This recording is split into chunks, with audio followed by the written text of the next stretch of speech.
आज आलुबाट खतरा रेसिपी बनाउँछु भनेर लागेको त कस्तो भयो। हेलो नमस्ते एभ्रीवन, हजुरहरूलाई स्वागत छ मेरो नयाँ मिनी ब्लगमा।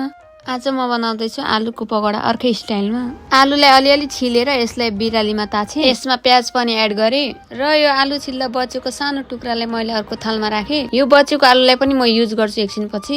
त्यसपछि मैले थोरै हरियो साग र सबै मसलाहरू एड गरे र मैले अब तेलमा हाले। हेर्नु यस्तो भयो, कस्तो राम्रो कि कुरुम कुरुम। यति खाएर मात्र त भएन, अब बाँकी रहेको त्यो आलुलाई के गर्ने भनेर म हजुरहरूलाई भन्छु है त। त्यो आलुको बचेको टुक्रालाई मैले गिलासमा थिचेँ। अनि मैले मसलाको लागि लसुन चाहिएको थियो, लसुन पनि थिचेँ। ल अब पकाऊँ न त भनेर हेरेको, अघि नुन चाहिँ अलि थोरै थियो, अलि सकिसकेछ। त्यसपछि साइकल निकालेर म गएँ सुपा पुगिसकेपछि म गएँ सिधै नुन भएको ठाउँमा। नुनको पाकेट समातेर सिधै गएँ म बिलिङ गर्न। त्यसपछि नुनलाई प्लास्टिकमा हालेर म साइकल समातेर कुदेँ।